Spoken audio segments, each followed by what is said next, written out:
আমার কাছে রয়েছে দৈনিক যুগান্তর। দৈনিক যুগান্তরের প্রথম পাতায় একটি বড় ছবি রয়েছে। সেই ছবিটি হচ্ছে ৩ বাহনের সংঘর্ষের পর বাস উল্টে আগুন লেগে যায়, এতে দগ্ধ হয়ে ৪ জনের মৃত্যু হয়েছে। শুক্রবার ঢাকা চট্টগ্রাম মহাসড়কে কুমিল্লার দাউদকান্দি উপজেলার বানিয়াপাড়া এলাকায় এই ঘটনাটি ঘটে।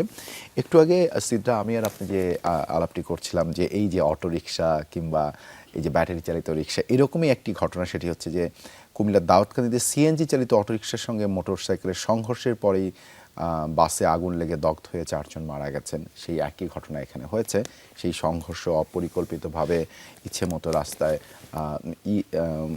যানবাহন চালানো এবং সেটি কারণে এই দুর্ঘটনাটি। ডান পাশে রয়েছে বিএনপি চেয়ারম্যান হলেন তারেক রহমান। স্থায়ী কমিটিতে সর্বসম্মত সিদ্ধান্ত। নেতাকর্মীদের উচ্ছ্বাস। আমরা কয়েকদিন আগে বলছিলাম যে তারেক রহমান উত্তরাঞ্চলে একটি সফরে যাবেন। সেই উত্তরাঞ্চলের 4 দিন সফর এই মুহূর্তে স্থগিত করেছেন তিনি। সেটিও রয়েছে এই প্রতিবেদনে। আন্তর্জাতিক আইনের প্রয়োজন নেই, আমার নীতি যথেষ্ট। ডোনাল্ড ট্রাম্পের এমন একটি বক্তব্য দিয়ে যুগান্তর এক কলমের একটি শিরোনাম সংবাদ করেছেন। সর্বাত্মক প্রস্তুতি, আইন শৃঙ্খলা বাহিনী প্রার্থীদের নিরাপত্তায় অগ্রাধিকার। এটি ত্রয়োদশ জাতীয় সংসদ নির্বাচনে যে প্রার্থীরা রয়েছেন তাদের নিরাপত্তাকেই সর্বাগ্রে বিবেচনা করছেন আইন শৃঙ্খলা বাহিনী, এমন একটি সংবাদ ছাপা হয়েছে। তামিম ইকবালকে নিয়ে একদম ৮ নম্বর কলামে, ডান দিকের সবশেষ কলামে একটি ছবি সহ প্রতিবেদন ছাপানো হয়েছে। তামিমকে নিয়ে বিসিবি পরিচালকের মন্তব্যে তোলপাড়, বিসিবি সভাপতিকে প্রতিবাদ লিপি। একটি গুরুত্বপূর্ণ সংবাদ রয়েছে।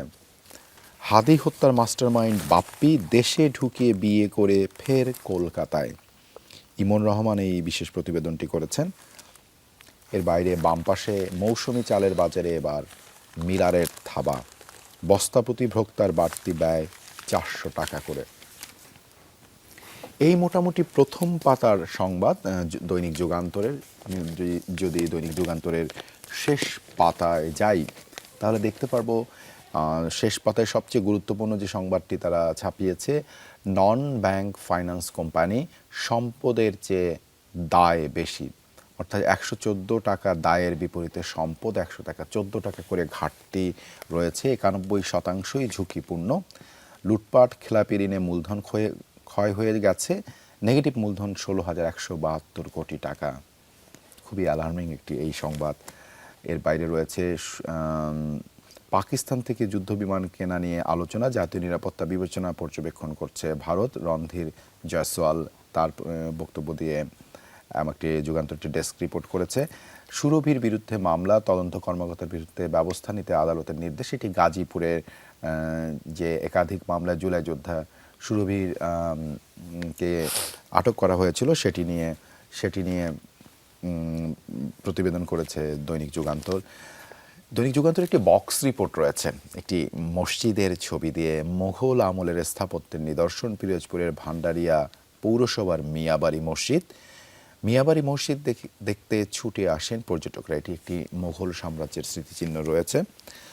৫ বিবিতে যুবদল কর্মীকে কুপিয়ে হত্যা, ভাই আহত। জয়পুরহাটের যুবদল নেতাকে কুপিয়ে হত্যা করা হয়েছে, সেটি নিয়ে প্রতিবেদন করেছেন দৈনিক যুগান্তর। ত্রয়োদশ সংসদ নির্বাচন, বিএনপির বিদ্রোহী প্রার্থীদের কেন্দ্রে তলব। যারা বিএনপি বিদ্রোহী প্রার্থী রয়েছে তাদেরকে কেন্দ্রে তলব করা হয়েছে। আপাতত কমছে না শীতের প্রকোপ, সেটি নিয়ে নিশ্চয়ই এটি জানতে চায় মানুষজন যে এই শীত কবে প্রকোপটা কমবে, কিন্তু আপাতত যে কমছে না সেটি নিয়েও যুগান্তরের প্রতিবেদন রয়েছে। পাবনায় ১ এবং ২ আসন নির্বাচন কার্যক্রম স্থগিত নিয়ে ইসির ধূম্রজাল। আরও একটি প্রতিবেদন, তারেক রহমানের সঙ্গে পাকিস্তান হাই কমিশনারের সাক্ষাৎ। সবশেষ দাউদকান্দি পুলিশ চেকপোস্ট, ইয়াবার ১.৫ কোটি টাকা ওসি ও সার্কেলের পকেটে। চিন্তা করা যায় যে পুলিশরাও এখন কিভাবে এই অপরাধের সঙ্গে জড়িয়ে পড়ছে, যে ১.৫ কোটি টাকা সেটি ওসি এবং সার্কেলের পকেটে ঢুকে গেছে। এটি নিয়ে প্রতিবেদন করেছে দৈনিক যুগান্তর। এই ছিল দৈনিক যুগান্তরের প্রথম এবং শেষ পাতার মূল সংবাদগুলো। আপনার কাছে এরপরে চলে যাচ্ছি কোন পত্রিকা রয়েছে? আমার কাছে দর্শক এই মুহূর্তে আছে সমকাল, এবং সমকালের প্রথম পাতায় কি কি শিরোনাম হয়েছে সেটি পড়ে শোনাতে চাই একটু। সমকালের প্রথম পাতায় যে শিরোনামটি বড় করে করা হয়েছে, ট্রাম্পের হুমকি, হস্তক্ষেপে দেশে দেশে অস্থিরতা। এবং এখানে একটা ছবি আমরা দেখতে পাচ্ছি যা সমকালিক প্রতিবেদনের সাথে যুক্ত করেছে। ঠিক তার পাশেই দেখতে পাচ্ছি যে রাজধানীর অনেক এলাকায় পাইপলাইনের গ্যাস তীব্র সংকটে চলছে। তাপ এতটাই কম যে চুলা জ্বলছে না। এই সঙ্গে যুক্ত হয়েছে সিলিন্ডার গ্যাসের সংকট। গ্যাসের চুলার পাশে মাটির বা বৈদ্যুতিক চুলা বসিয়ে রান্না করছে অনেক পরিবার। এবং গতকাল শুক্রবার রাজধানীর পুবালী এলাকার একটি বাসা থেকে তোলা একটা ছবি আমরা দেখতে পাচ্ছি দর্শক, সমকালের প্রতিবেদনের প্রথম পাতায়, যেটি বড় করে দেওয়া হয়েছে। এবং ঠিক তার পাশেই দেখতে পাচ্ছি যে পাইপের গ্যাসের স্বল্প চাপ, দ্বিগুণ দামেও মিলছে না সিলিন্ডার। ঠিক তার নিচেই যে প্রতিবেদনটি করেছে সমকাল, তা হয়েছে তামিমকে নিয়ে বিসিবি পরিচালকের মন্তব্য, ক্রিকেটারদের ক্ষোভ। এবং পাশেই দেখতে পাচ্ছি যে শিরোনামটি কিছুটা বড় করেই করেছে, আসন নিয়ে জামায়াত চরমোনাই এখনও সমঝোতা হয়নি। 12 জানুয়ারি প্রার্থী তালিকা ঘোষণা হচ্ছে না, সব দলই চেষ্টা করছে আসন বাড়াতে। একক প্রার্থী ঠিক না হয় মাঠে বিভ্রান্তি। এবং ঠিক তার ডান পাশে আমি দেখতে পাচ্ছি দর্শক, লেখা হয়েছে এখানে একটা প্রতিবেদন করেছে, তা এক বছরে অপহরণ বেড়েছে 72%।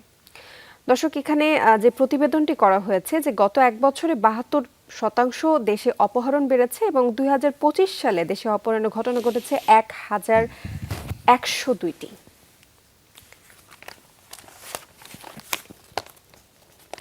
এরপর হচ্ছে আমরা চলে যাচ্ছি আপনার কাছে দেবাশিস, আপনার কাছে কি রয়েছে? আমার কাছে এই মুহূর্তে আমি মোবাইলের মাধ্যমে দেখছি আমার দেশ পত্রিকার আজকে যে প্রিন্টেড ভার্সন, সেই ভার্সনের প্রথম পাতায় কী ধরনের সংবাদ রয়েছে সেটি জানিয়ে দিতে চাই দর্শকদেরকে। দৈনিক আমার দেশ তারা প্রিন্টেড ভার্সনে আজকে যে প্রথম পাতায় যে প্রতিবেদনগুলো করেছে, শুরুতেই রয়েছে প্রার্থিতা বাতিল ও গ্রহণের বিরুদ্ধে ইসিতে 645 আপিল, শুনানি শুরু আজ, চলবে 18 জানুয়ারি পর্যন্ত। গুরুত্বপূর্ণ যে সংবাদটি রয়েছে সেটি প্রায় 4 কলামে এটি করেছে লাল কালিতে হেডলাইন দিয়ে, বিএনপি জামায়াতের ইশতেহার।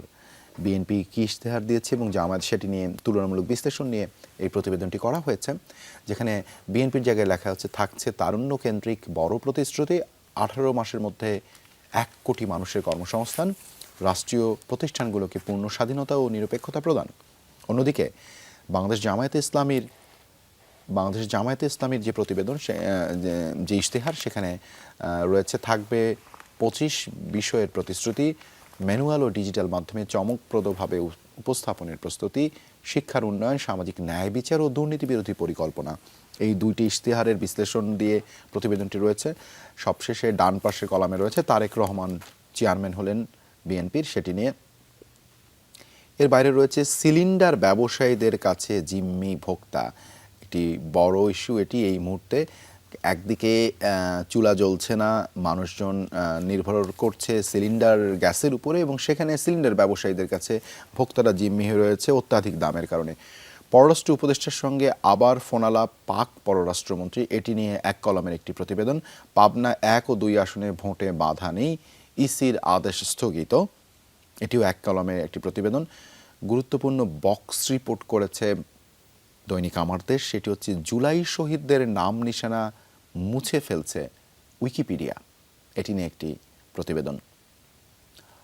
রাজনীতির নতুন কৌশলে অস্তিত্ব সংকটে ছোট দল, আরও একটি প্রতিবেদন 2 কলামের ছিল, জুলাই শহীদদের উপরেই এই প্রতিবেদনটি করেছে দৈনিক আমার দেশ। এই ছিল আমার কাছে দৈনিক আমার দেশের প্রথম পাতার যে সংবাদগুলো। এবারে যাই আপনার কাছে, কোন পত্রিকা পড়বেন আপনি? দেবাশিস, এখন আমার কাছে রয়েছে দৈনিক কালবেলা। দর্শক, দৈনিক কালবেলার প্রথম পাতাটি পড়ে শোনাচ্ছি। প্রথম পাতার যে শীর্ষ শিরোনামগুলো রয়েছে সেগুলো একটু পড়ে শোনাতে চাই আপনাদের।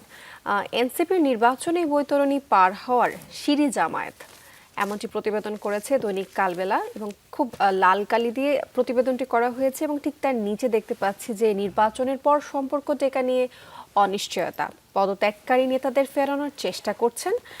এবং তার নিচে যেমনটা প্রত্যেকটা পত্রিকার প্রথম পাতায় যেটা ছিল যে বিএনপির চেয়ারম্যান হলেন তারেক রহমান, ঠিক তার পাশে দেখতে পাচ্ছি যে 2 কলমের একটি প্রতিবেদন করা হয়েছে, কয়েক দশকের মধ্যে কঠিন চ্যালেঞ্জ ইরান শাসকের। তার নিচে দেখতে পাচ্ছি দর্শক, সিসিটিভি ফুটেজে 2 শুটারের চেহারা স্পষ্ট, পরিচয় মেলেনি 2 দিনেও।